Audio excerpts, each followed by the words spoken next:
Bringing timeless Buddhist principles to everyday life, we explore mindfulness, compassion, and self-awarenessness in a modern context. By connecting ancient wisdom to today's challenges, we guide you toward inner peace, clarity, and resilience. Welcome to Radiant Wisdom.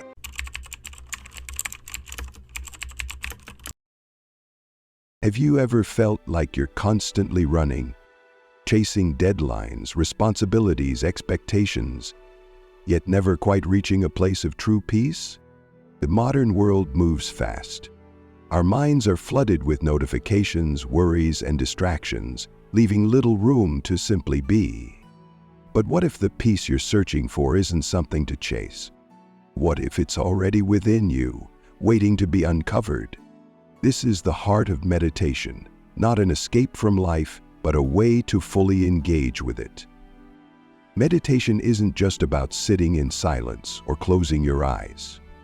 It's about cultivating a state of deep awareness, where every moment becomes an opportunity for clarity, connection, and transformation. Yet, many misunderstand meditation. Some think it's a spiritual luxury, reserved for monks or yogis. Others see it as a way to detach from reality, to disconnect from the stress and struggles of life. But true meditation is the opposite. It is a practice of presence, helping us navigate life's challenges with a steady mind and an open heart. In this journey, we'll explore what it means to meditate, not as a ritual, but as a way of living.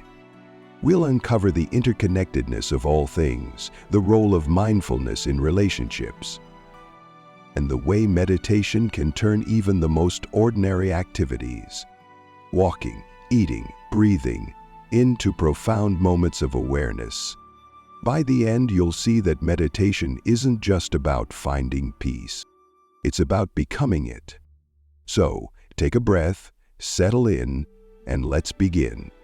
And if this message resonates with you, take a moment to like, share, and comment below. Let's create a space where more people can embark on this journey toward mindfulness and inner peace. The illusion of escape. Many people come to meditation seeking an escape. Life feels overwhelming, stress at work, conflicts in relationships, the constant noise of responsibilities. It's tempting to believe that peace is somewhere out there, in a quiet monastery, on a remote mountain, or in a perfectly planned life free of problems.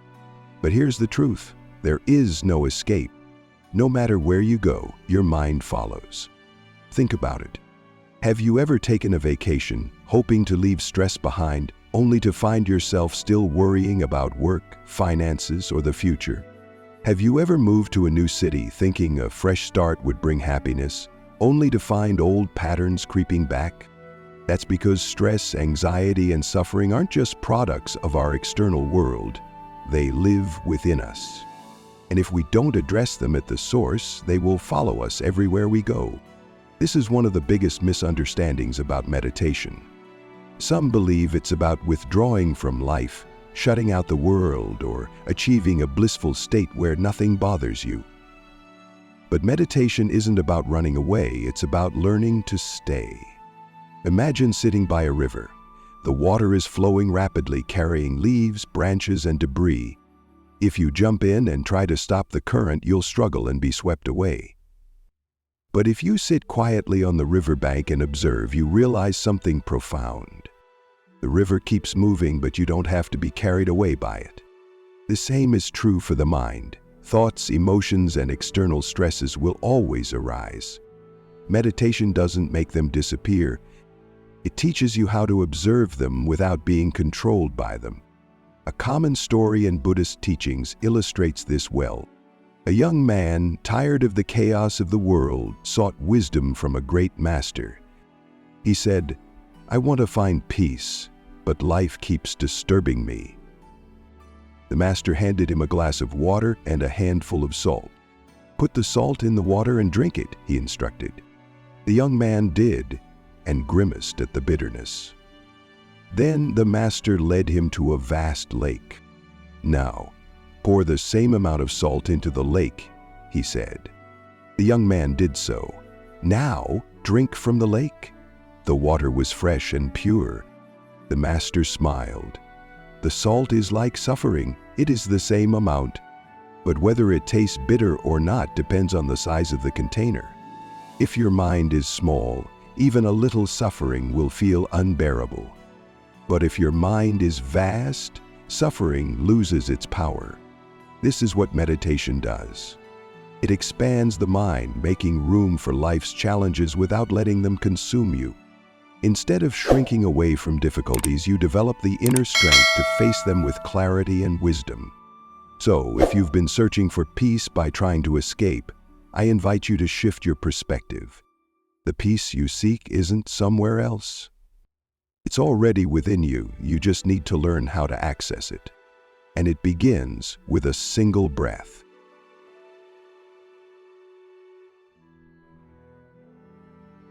The interconnectedness of all things. Have you ever stopped to wonder how deeply connected you are to the world around you? We often think of ourselves as separate individuals, our own thoughts, our own struggles, our own lives. But in reality, nothing exists in isolation. Everything is interconnected in ways we rarely notice. Take a simple sheet of paper. At first glance, it seems like just a piece of paper. But if you look deeply, you'll see that it contains the whole universe. The paper exists because of the tree that provided the wood. The tree grew because of the rain, the sun, and the soil. The rain came from the clouds from the ocean. The lumberjack who cut the tree, the truck driver who transported it, the factory worker who processed it. Each of them played a role in bringing this paper into existence. Without any one of these elements, the paper wouldn't be here.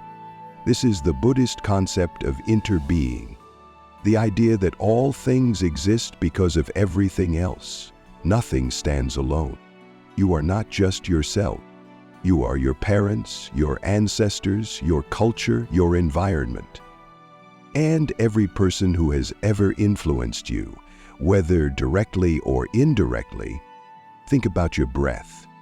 The air you inhale was once exhaled by trees, carried by the wind, and shared by countless beings across time and space.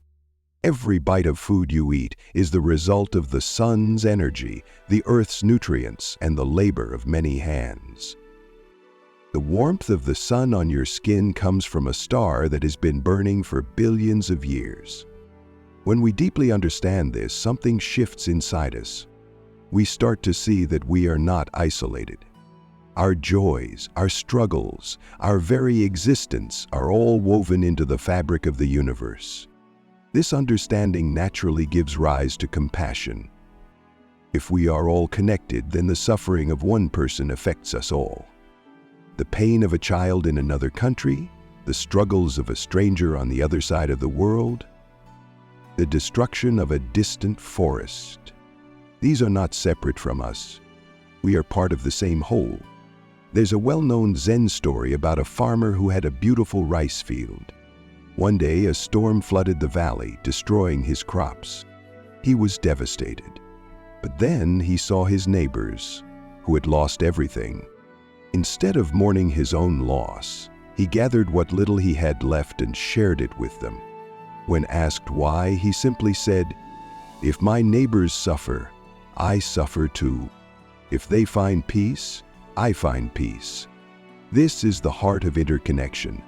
When we stop seeing ourselves as separate, we naturally begin to care for others, not out of duty, but because their well-being is our own. So, how do we apply this wisdom to daily life? It starts with awareness. Notice how everything you do, every word you say, every action you take, ripples out into the world. A simple smile can brighten a stranger's day. A small act of kindness can create a chain reaction of positivity. And in moments of difficulty, remember, you are not alone. Just as a single wave is part of the vast ocean, you are part of something much greater. When you truly embrace this, a deep sense of peace arises. Not the peace of isolation, but the peace of belonging. meditation as a social responsibility. Many people see meditation as a personal practice, something we do for our own peace, healing, and self-improvement. And while meditation does bring inner transformation, its impact goes far beyond the individual. In truth, meditation is not just a personal choice, it is a social responsibility. Think about it. When you're stressed, anxious, or overwhelmed, how does it affect the people around you? When you're frustrated, do you speak with kindness, or do your words carry sharp edges? When your mind is restless, do you listen with full attention, or are you distracted? Our inner state influences every interaction we have. A calm and mindful person brings peace not only to themselves, but to everyone they encounter. A person filled with anger, impatience, or fear spreads that energy as well. In this way, our emotions don't just belong to us. They ripple out into the world, shaping the collective energy of our families, workplaces, and communities. That's why meditation is not an escape, it is preparation. When we meditate, we cultivate patience, understanding, and emotional resilience. These qualities don't just benefit us, they make us better partners, parents, friends, and citizens. Imagine a parent who is constantly overwhelmed and reactive. They may unintentionally pass their stress onto their children, creating a cycle of tension. But if that same parent takes time to cultivate mindfulness, they learn to respond with patience instead of frustration. Over time, their children feel more secure, their home becomes more peaceful, and this harmony extends outward into the world. Thich Nhat Hanh, a great Buddhist teacher, once said, "When we meditate, we do not do it just for ourselves, we meditate for the whole society. The solutions we find to our problems are not just for us, but for everyone." This is why true meditation cannot be selfish. It is not about retreating from life, but about re-entering it with greater wisdom and compassion. A powerful example of this is the concept of engaged Buddhism, a movement that encourages practitioners to bring mindfulness into every aspect of life, from family relationships to social justice. Meditation is not just about sitting quietly in a temple. It is about how we show up in the world. How do we speak when we are angry? How do we listen when someone is in pain? How do we make decisions that affect others? All of these are forms of meditation in action. In one Zen monastery, a teacher asked a student, "How long have you been meditating?" The student replied, 10 years. The teacher then asked, "And how do you treat the people around you?" Because in the end, the real measure of meditation is not how long you can sit in silence. It is how much peace you bring into the world. So the next time you meditate, remember, you are not just doing it for yourself. You are doing it for everyone around you. The myth of the perfect life. Many people come to meditation with the hope of fixing their lives. They believe that if they meditate enough, they will somehow eliminate all suffering, avoid pain, and finally achieve a state of permanent happiness. But this belief is an illusion. There is no such thing as a perfect life, one without struggles, disappointments, or difficulties. No amount of success, wealth, or planning can shield us from suffering. Think about it. Have you ever achieved something you deeply desired? Maybe a dream job, a romantic relationship, or financial stability, only to realize that after a while, something still felt missing. The mind is always looking for the next thing, convinced that happiness is just one more achievement away. But when we get there, the cycle repeats. This is what Buddhism calls dukkha, the fundamental dissatisfaction that comes from constantly chasing happiness outside ourselves. It's like running on a treadmill, always moving, but never arriving. A Zen story illustrates this well. A wealthy businessman approached a meditation teacher and said, "I have everything: money, success, and respect. But I still feel empty. What is missing? The teacher handed him a cup and began pouring tea. The cup filled quickly, but the teacher kept pouring, letting the tea overflow. "Stop!" the businessman shouted. "The cup is already full." The teacher smiled. "And so is your life. You have filled it with so many things, but you are still searching for more. Until you learn to empty your cup, you will never find peace." This story reminds us that happiness does not come from adding more to life. It comes from learning to be present with what is already here. Instead of chasing a perfect future, meditation teaches us to embrace the present moment, exactly as it is. Does this mean we stop setting goals or working toward improvement? Not at all. But it means that we stop tying our happiness to an imagined future. We learn to appreciate the beauty in what we have, even as we continue to grow. So how do we apply this in daily life? Instead of thinking, "I'll be happy when I get a better job," ask, "How can I bring joy into my work today?" Instead of thinking, "I'll feel fulfilled when I find the right relationship," ask, "How can I cultivate love and connection in my life right now?" Instead of thinking, "I'll be at peace when life finally settles down," ask, "How can I find peace within the chaos?" The truth is, life will always be imperfect. There will always be challenges, uncertainties, and things beyond our control. But through meditation, we learn that we don't need a perfect life to be at peace. We only need to be fully present in the life we already have. Bringing meditation into everyday life. Many people think of meditation as something separate from daily life, something done in a quiet room with closed eyes and deep breaths. But true meditation isn't about escaping the world.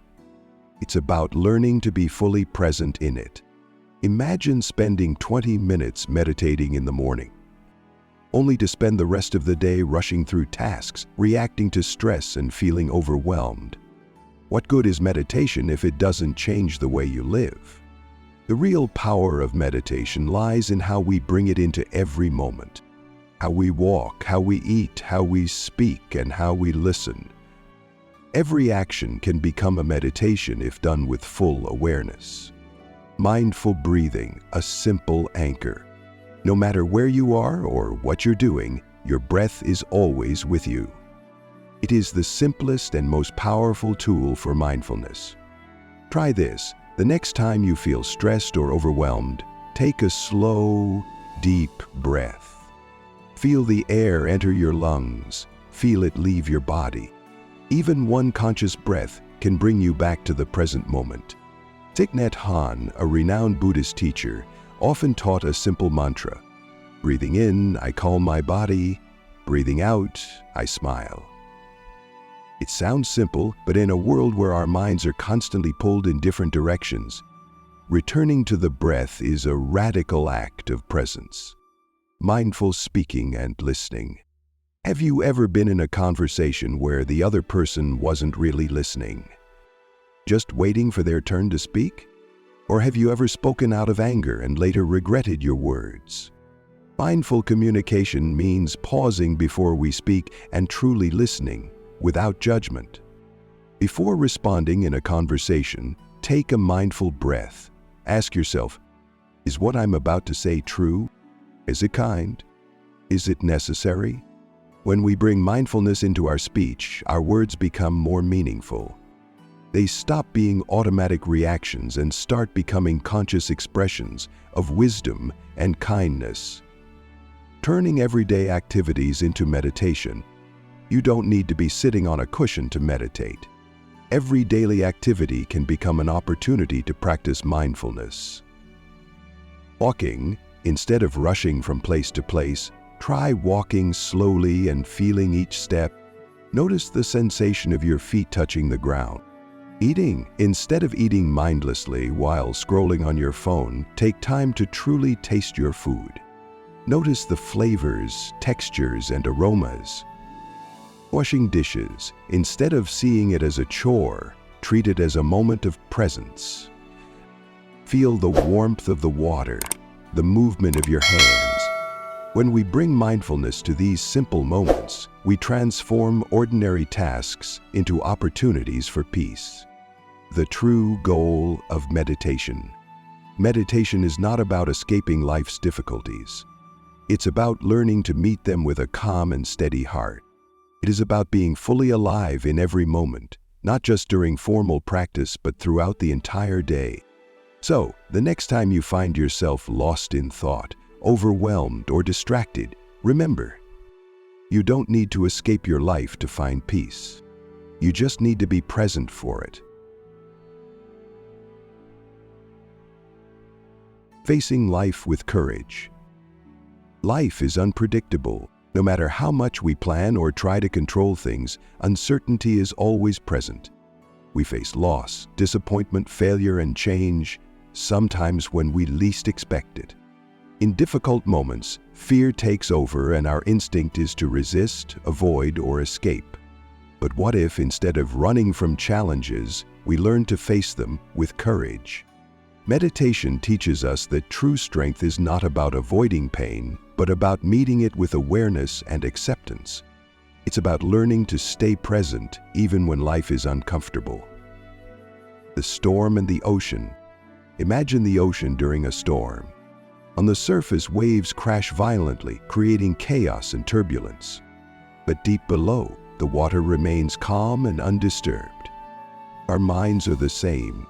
When difficulties arise, our emotions can feel like stormy waves: anger, sadness, fear, anxiety.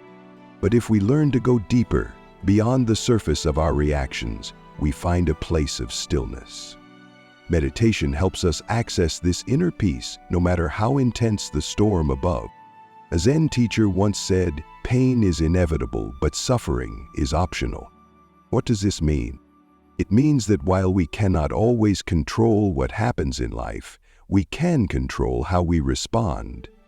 We suffer most when we resist reality, wishing things were different instead of accepting what is, turning fear into strength. Many people think courage means having no fear, but in reality, courage is about acting despite fear. When we lose someone we love, courage is allowing ourselves to grieve without shutting down. When we face failure, courage is trying again instead of giving up. When we experience pain, courage is sitting with it rather than numbing it with distractions. There is a Buddhist practice called sitting with suffering.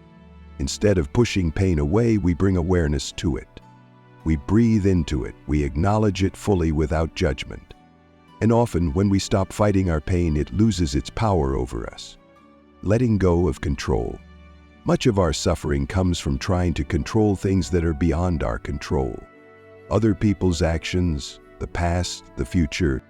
But life is like holding sand in your hand. The tighter you squeeze, the more it slips through your fingers. True strength comes not from holding on, but from letting go. This doesn't mean giving up. It means trusting that we can handle whatever comes our way.